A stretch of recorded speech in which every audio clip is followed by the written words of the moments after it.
long time ago, like maybe 5 years ago at this point, right? When I was like 12, 10, 12, I went to the mall with my family, my dad and my sister, because it was a day off. My mom was somewhere else, my dad was taking care of us. We go to this mall and we go to the GameStop within there, because I like video games. I was a big video gamer at this point in my life. And so I was looking at the Xbox 360 games, wishing I could buy something, but I knew my dad would say no. Instead, my dad checks around the bargain bin pile, pulls out three games which he says is going to be for the family, and he buys them. On our way back to the car, when we sit inside, when we're strapped up, my sister's like 4 years old. We, I look at the games that we got, right? And my dad's trying to drive off.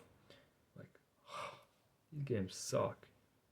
And my dad changes up like that. He gets furious. Right? I've never seen him get this mad before in my entire life. Usually he's pretty calm, usually he's fine. But for some reason, he has like a breakdown or something. He starts screaming at me and my sister. Right? He parks his car in this residential neighborhood and he screams at me and my sister. He talks about how we don't appreciate him, how we don't love him, yada yada yada, and that how it's my fault he feels this way. It's intense, right? For a 10, 12-year-old kid, like, this is scary as hell.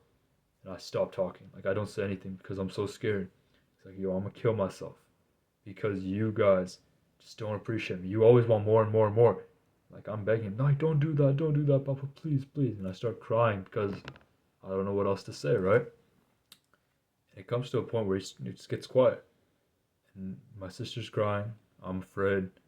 He's just breathing very, very heavily. And eventually we just drive home and we don't say anything about it. When we get home, I avoid my dad. I stay away from my sister. Feels terrible. And after that, I don't remember what happened. Years later, I don't feel very happy about my father. I have issues with him. I feel like he could be a better person. I feel like he could do this or that. But it's like I don't really trust him as an individual. From that story, you could probably tell why, right? It may have happened a couple more times since then. But I've come to realize recently that we've all had terrible stuff happen in our lives. And I've had terrible stuff happen in my life, things that have hurt me, things that have traumatized me to some extent. And that's not okay. You gotta feel that. You gotta accept that, right? Acknowledge it, process it. But I don't accept being bound by that, right? My dad did stuff to me when I was younger. Like, he yelled at me like that. That's what I mean. And it hurt. It impacted me. It made me feel bad, right? My father was always very critical of me.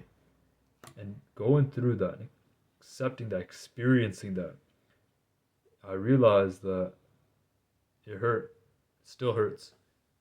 But I have the option of where I choose to take that in the present moment. Because, like, there's this quote by the Dalai Lama. I don't know if it's completely correct. Is that the past hurt us. The past definitely hurt us as individuals. But it's our choice if we want to keep letting it hurt us in the present moment. Right? Like, that incident happened to me so long ago. But right now, I don't feel like it's hurting me. It's not like it's driving nails into my chest that I feel like I have to close up, that I'm physically in fear right now. Because I've accepted it. I accepted that happened, but I'm not going to let it define who I am as an individual.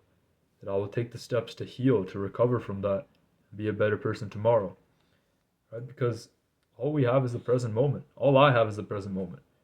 And looking to the future, I've been afraid of university, of succeeding, of going down this one set path in university where afterwards I have to be like everybody else, where I have to get a normal job. That's not great, that's not fulfilling. And just do that for somebody else, which I don't really want to do. I don't want to do it at all, actually. And then thinking about that, it gets kind of scary, right?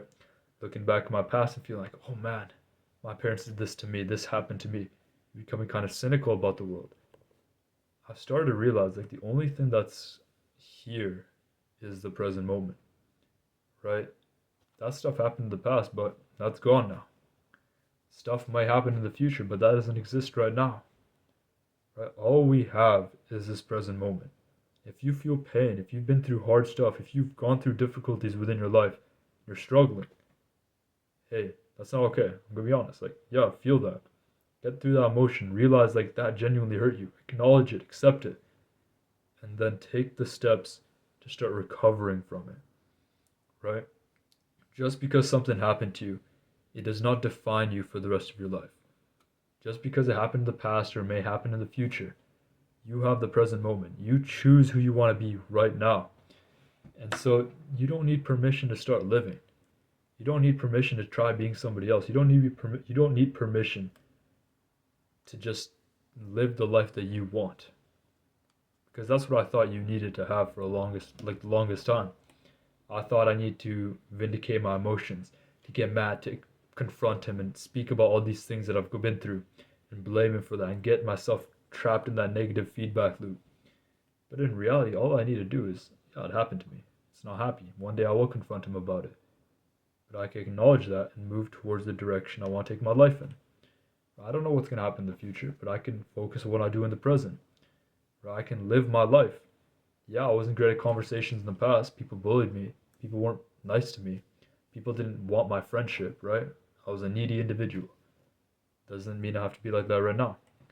Just because it happened in the past does not determine my present. You choose. You choose what you want to be. You choose how you want to act in this present moment. And I don't say that in a way to say, like, oh, you're not acting like the best self you possibly could be. Shame on you. I'm saying it in the way as you may have had a tough life. You may have not been the person you want to be in the past. Doesn't matter how old you are, how young you are. You have the decision to make a change at this moment. You don't need to wait till New Year's. You don't need to wait till Christmas. You don't need to wait till another period of time. You can be who you want to be right now. But it takes a decision. It takes a step to actually commit to that.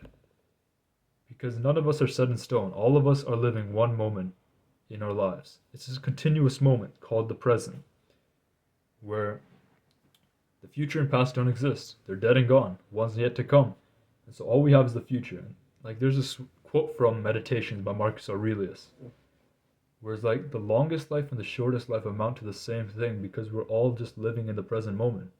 If you genuinely just live your life, do the things that you want to, right? Not an excuse to be lazy, not an excuse to just be a hedonist, but if you genuinely live a fulfilling life, if you commit to some work, if you commit to doing the things that you know are going to get you later rewards, but not living for the later rewards, if that makes any sense.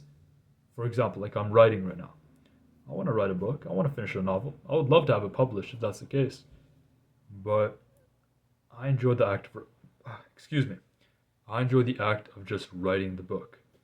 Like sitting down, writing the pages, making my story bigger and better every single day. Like, that's good in and of itself. Like, journey before destination. Not to say you can't ever have a destination, because you need to know where you're going.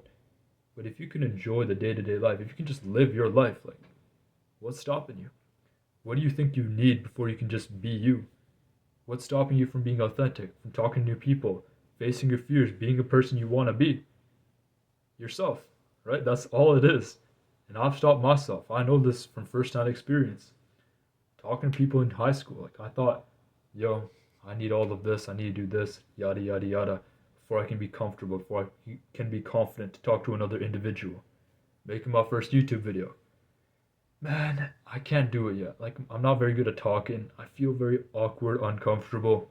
I don't know how to edit and yada, yada, yada. Like, we all have these excuses stopping us, or we think are stopping us from being who we want to be. Nothing's stopping us. It's just a choice. If you have dreams, if you have things you want to pursue, if you have things you want to commit to, do it. Read, learn.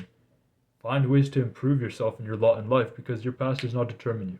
Never picked up a book before? You can change that. Never made a YouTube video? Change that. Athlete? Right? Trauma, things that you face, problems that have come up in your life, you can get up and you can take action for that. You can acknowledge it happened to you, but you do not need to let it define who you are. And yeah, I know. I have nothing more to say on that matter. Just take action. Live in the present moment because that's all we really have. So thank you for watching. Subscribe if you like this content. Peace.